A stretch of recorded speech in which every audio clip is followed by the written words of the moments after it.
प्रिय दर्शकों, आज हम सुनेंगे सत्यनारायण व्रत कथा। एक समय नैमिषारण्य तीर्थ में शौनकादि 88,000 ऋषियों ने श्री सूत जी से पूछा, हे प्रभु, इस कलयुग में वेद विद्या रहित मनुष्यों को प्रभु भक्ति किस प्रकार मिलेगी तथा उनका उद्धार कैसे होगा। इसलिए हे मुनि श्रेष्ठ, कोई ऐसा तप कहिए जिससे थोड़े समय में पुण्य प्राप्त होवे तथा मनवांछित फल मिले। वह कथा सुनने की हमारी इच्छा है। सर्वशास्त्र ज्ञाता श्री सूत जी बोले, हे वैष्णव में पूज्य, आप सबने प्राणियों के हित की बात पूछी है।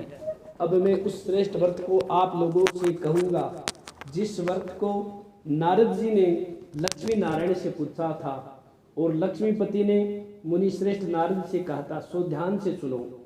एक समय योगीराज नारद जी दूसरों के हित की इच्छा से अनेक लोकों में घूमते हुए मृत्यु लोक में आ पहुँचे। यहाँ अनेक योनियों में जन्मे हुए प्राय सभी मनुष्यों को अपने कर्मों द्वारा अनेकों दुखों से पीड़ित देखकर सोचा, किसी यत्न के करने से निश्चय ही प्राणियों के दुखों को नाश हो सकेगा।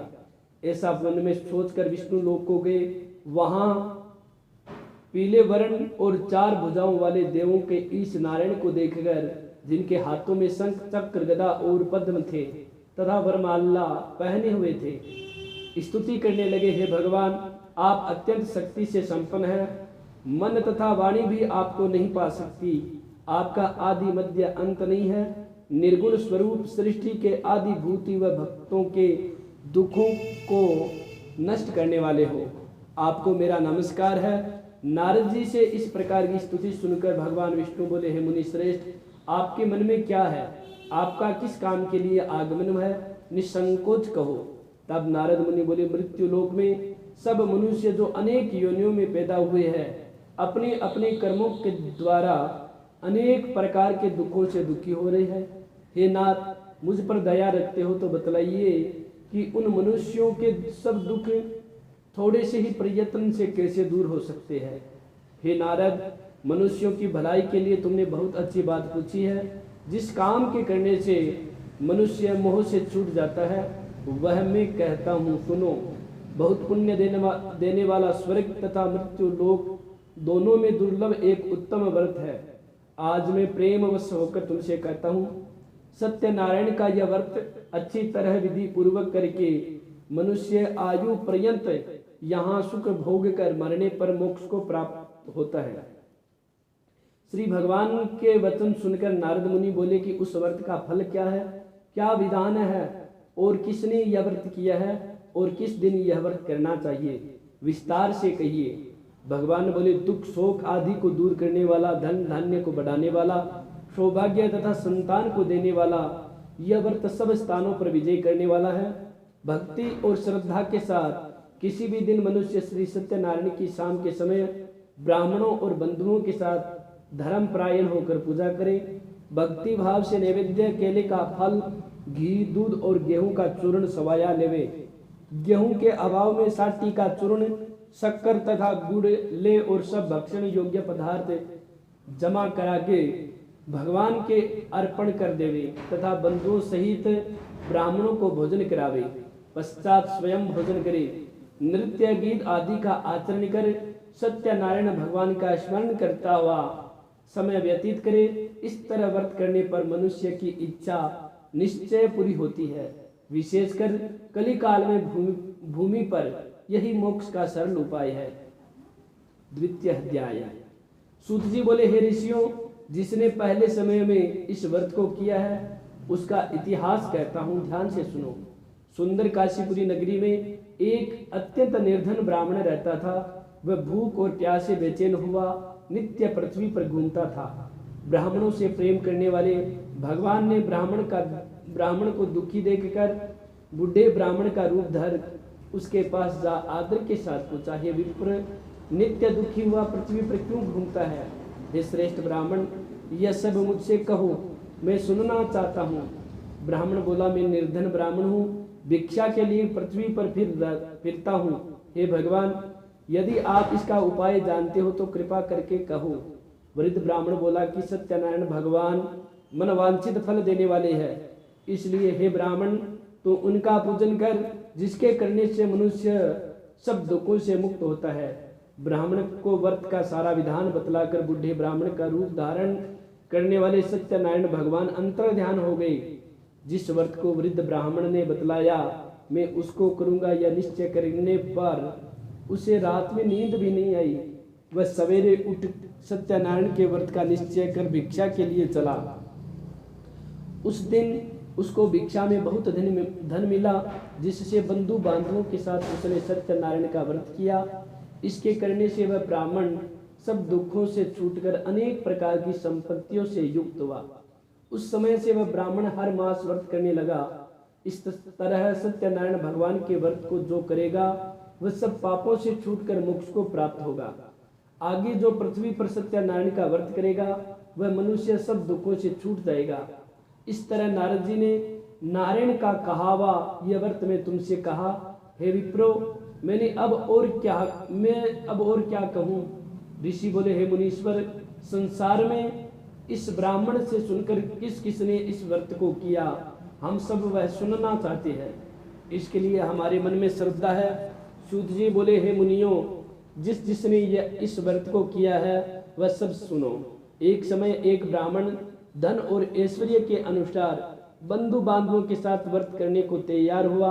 उसी समय एक लकड़ी बेचने वाला बुढ़ा आदमी आया और बाहर लकड़ियों को रखकर ब्राह्मण के मकान में गया। प्यास से दुखी होकर लकड़हारा उनको व्रत करते देखकर ब्राह्मण को नमस्कार कर कहने लगा कि आप यह क्या कर रहे हैं और इसके करने से क्या फल मिलता है, कृपा करके मुझसे कहो। ब्राह्मण ने कहा, सब मनोकामनाओं को पूरा करने वाला यह सत्यनारायण भगवान का व्रत है। इसकी ही कृपा से मेरे यहाँ धन धान्य आदि की वृद्धि हुई है। ब्राह्मण से इस व्रत के बारे में जानकर लकड़हारा बहुत प्रसन्न हुआ। चरणामृत ले और प्रसाद खाने के बाद अपने घर को गया।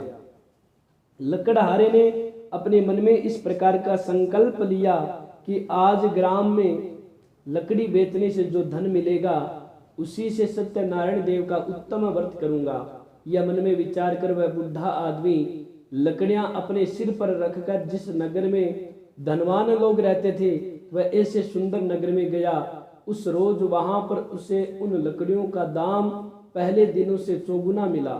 तब वह बुढ़ा लकड़हारा दाम ले और अति प्रसन्न हो पक्के केले के फली, शक्कर, घी, दुग्ध, दही और गेहूं का चूर्ण इत्यादि सत्यनारायण भगवान के व्रत की कुल सामग्रियों को लेकर अपने घर गया। फिर उसने अपने भाइयों को बुलाकर विधि के साथ भगवान जी का पूजन और व्रत किया। उस व्रत के प्रभाव से वह बुढ़ा लकड़हारा धन, पुत्र आदि से युक्त हुआ और संसार के समस्त सुख भोग कर वैकुंठ को चला गया। तीसरा अध्याय। सूत जी बोले, हे श्रेष्ठ मुनियों, अब आगे की कथा कहता हूँ, सुनो। पहले समय में उल्कामुख नाम का एक बुद्धिमान राजा था। वह सत्यवक्ता और जितेंद्रिय था। प्रतिदिन देव स्थानों पर जाता तथा गरीबों को धन देकर उसने उनके कष्ट दूर करता था। उनकी पत्नी कमल के समान मुख वाली और सती साध्वी थी। भद्रशिला नदी के तट पर उन दोनों ने श्री सत्यनारायण का व्रत किया। उस समय में वहां एक साधु वैश्य आया। उसके पास व्यापार के लिए बहुत सा धन था। वह नाव को किनारे पर ठहराकर राजा के पास आ गया और राजा को व्रत करते हुए देखकर विनय के साथ पूछने लगा, हे राजन, भक्ति युक्त चित्त से यह आप क्या कर रहे हैं? मेरी सुनने की इच्छा है, सो आप यह मुझे बतलाइए। राजा बोले, हे साधु, अपने बांधवों के साथ पुत्रादि की प्राप्ति के लिए महाशक्तिवान सत्यनारायण भगवान का व्रत व पूजन किया जा रहा है। राजा के वचन सुनकर साधु आदर से पूछा, हे राजन, मुझसे इनका सब विधान कहो, मैं भी आपके कथानुसार इस व्रत को करूंगा। मेरी भी कोई संतान नहीं है और इससे निश्चय होगी। राजा से सब विधान सुन व्यापार से निवृत्त हो वह आनंद के साथ घर गया। साधु ने अपनी स्त्री से संतान देने वाले उस व्रत का समाचार सुनाया और कहा कि जब मेरी संतान होगी तब मैं इस व्रत को करूंगा। साधु ने ऐसे वचन अपनी स्त्री लीलावती से कहे। एक दिन उसकी स्त्री लीलावती पति के साथ आनंदित हो सांसारिक धर्म में प्रवृत्त होकर सत्यनारायण भगवान की कृपा से गर्भवती हो गई। 10वें महीने में उसके एक सुंदर कन्या का जन्म हुआ। दिनों दिन वह इस तरह बढ़ने लगी जैसे शुक्ल पक्ष का चंद्रमा बढ़ता है। कन्या का नाम कलावती रखा गया।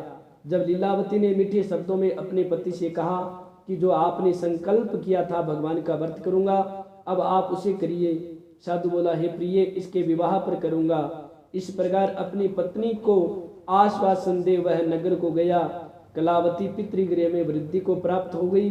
साधु ने जब नगर में सखियों के साथ अपनी पुत्री को देखा तो तुरंत दूत बुलाकर कहा कि पुत्री के वास्ते कोई सुयोग्य वर देखकर लाओ। साधु की आज्ञा पाकर दूत कंचन नगर पहुंचा और वहां पर बड़ी खोज और देखभाल कर लड़की के लिए सुयोग्य वाणिक पुत्र लेके आया। उस सुयोग्य लड़के को देखकर साधु ने अपने बंधु बांधवों से प्रसन्नचित्त अपनी पुत्री का विवाह उसके साथ कर दिया, किंतु दुर्भाग्य से विवाह के समय भी उस व्रत को करना भूल गया। तब श्री भगवान क्रोधित हो गए और श्राप दिया कि तुम्हें दारुण दुख प्राप्त होगा। अपने कार्य में कुशल साधु बनिया जमाता सहित समुद्र स्थित रत्नपुर नगर में गया और वहां दोनों ससुर जवाई चंद्रकेतु राजा के उस नगर में व्यापार करने लगे। एक रोज भगवान सत्यनारायण की माया से प्रेरित कोई चोर राजा का धन चुरा कर भागा जा रहा था, किंतु राजा के दूतों को आता देखकर चोरों ने घबराकर भागते हुए राजा के धन को वहीं चुपचाप रख दिया जहां वो ससुर जवाई ठहरे हुए थे। जब दूतों ने उस साधु वैश्य के पास राजा के धन को रखा देखा तो वे दोनों को बांध कर ले गए और प्रसन्नता से दौड़ते हुए राजा के समीप जाकर बोले, ये दो चोर हम पकड़ कर लाए हैं, देख कर आज्ञा दे। तब राजा की आज्ञा से उनको कठोर कारावास में डाल दिया और उनका सब धन छीन लिया। सत्यनारायण भगवान के श्राप द्वारा उनकी पत्नी भी घर पर पहुंच बहुत दुखी हुई और घर पर जो धन रखा था चोर चुरा कर ले गए। शारीरिक व मानसिक पीड़ा तथा भूख प्यास से अति दुखित हो अन्न की चिंता में कलावती एक ब्राह्मण के घर गई। वहां उसने सत्यनारायण भगवान का व्रत होते देखा, फिर कथा सुनी तथा प्रसाद ग्रहण कर रात को घर आई। माता ने कलावती से कहा, हे पुत्री, अब तक कहाँ रही व तेरे मन में क्या है? कलावती बोली, हे माता, मैंने एक ब्राह्मण के घर श्री सत्यनारायण भगवान का व्रत देखा। कन्या के वचन सुनकर लीलावती भगवान के पूजन की तैयारी करने लगी। लीलावती ने परिवार और बंधुओं सहित श्री सत्यनारायण भगवान का पूजन किया और वर मांगा कि मेरे पति और दामाद शीघ्र आ जाए। साथ ही प्रार्थना की, हम सबका अपराध क्षमा करो। सत्यनारायण भगवान इस व्रत से संतुष्ट हो गए और राजा चंद्रकेतु को स्वप्न में दर्शन देकर कहा, हे राजन, दोनों वेश्यों को प्रातः ही छोड़ दो और सब धन जो तुमने ग्रहण किया है दे दो, नहीं तो मैं तेरा धन, राज्य, पुत्रादि सब नष्ट कर दूंगा। राजा से ऐसे वचन कहकर भगवान अंतर्ध्यान हो गए। प्रातः काल राजा चंद्रकेतु ने सभा में अपना स्वप्न सुनाया। फिर दोनों वणिक पुत्रों को कैद से मुक्त कर सभा में बुलाया। दोनों ने आते ही राजा को नमस्कार किया। राजा मीठे वचनों से बोला, हे महानुभावों, भाभी बस ऐसा कठिन दुख प्राप्त हुआ है, अब तुम्हें कोई भय नहीं है। ऐसा कहकर राजा ने उनको नए नए वस्त्राभूषण पहनाए तथा उनका जितना धन लिया था उससे दुना धन देकर आदर सहित विदा किया। दोनों वैश्य अपने घर को चल दिए। चौथा अध्याय। सूत जी बोले, वैश्य ने मंगलाचार करके यात्रा आरंभ की और अपने नगर को चला। उनकी थोड़ी दूर निकलने पर दंडी वेशधारी सत्यनारायण भगवान ने उनसे पूछा, हे साधु, तेरी नाव में क्या है? अभिमानी वाणी हंसता हुआ बोला, हे दंडी, आप क्यों पूछते हो? क्या धन लेने की इच्छा है? मेरी नाव में तो बेल और पत्ते भरे हैं। वैश्य का कठोर वचन सुनकर भगवान ने कहा, तुम्हारा वचन सत्य हो। दंडी ऐसा कहकर वहां से दूर चले गए और कुछ दूर जाकर समुद्र के किनारे बैठ गए। दंडी के जाने पर वैश्य ने नित्य क्रिया करने के बाद नाव को ऊंची उठी देखकर अचंबा किया और नाव में बेल पत्ते आदि देखकर मूर्छित हो जमीन पर गिर पड़ा। फिर मूर्छा खुलने पर अत्यंत शोक प्रकट करने लगा। तब उसका दामाद बोला कि आप शोक न करें, यह दंडी का श्राप है, अतः उनकी शरण में चलना चाहिए, तभी हमारी मनोकामना पूरी होगी। दामाद के वचन सुन वह दंडी के पास पहुंचा और अत्यंत भक्ति भाव से नमस्कार करके बोला, मैंने जो आपसे असत्य वचन कहे थे उनको क्षमा करो। ऐसा कहकर महान शोकातुर हो रोने लगा। तब दंडी भगवान बोले, हे वणिक पुत्र, मेरी आज्ञा से बार बार तुम्हें दुख प्राप्त हुआ है। तू मेरी पूजा से विमुख हुआ साधु बोला, हे भगवान, आपकी माया से मोहित ब्रह्मा आदि भी आपके रूप को नहीं जानते, तब मैं अज्ञानी कैसे जान सकता हूँ। आप प्रसन्न होइए, मैं सामर्थ्य के अनुसार आपकी पूजा करूँगा, मेरी रक्षा करो और पहले के समान नौका में धन भर दो। उसके भक्ति युक्त वचन सुनकर भगवान प्रसन्न हो, उसकी इच्छानुसार वर देकर अंतर्ध्यान हो गए। तब उन्होंने नाव पर आकर देखा कि नाव धन से परिपूर्ण है। फिर वह भगवान सत्यनारायण का पूजन कर साथियों सहित अपने नगर को चला। अब अपने नगर के निकट पहुंचा, तब दूत को घर भेजा। दूत ने साधु के घर जाकर उसकी स्त्री को नमस्कार कर कहा कि साधु अपने दामाद सहित इस नगर के समीप आप आ गए हैं। ऐसा वचन सुन साधु की स्त्री ने बड़े हर्ष के साथ सत्यदेव का पूजन कर पुत्री से कहा, मैं अपने पति के दर्शन को जाती हूँ, तुम कार्य पूर्ण कर शीघ्र आ। माता के ऐसे वचन सुनकर कलावती प्रसाद छोड़कर पति के पास पहुंची। प्रसाद की अवज्ञा के कारण सत्यदेव रुष्ट हो गए। उसके पति को नाव सहित पानी में डुबो दिया। कलावती अपने पति को न देखकर रोती हुई जमीन पर गिर गई।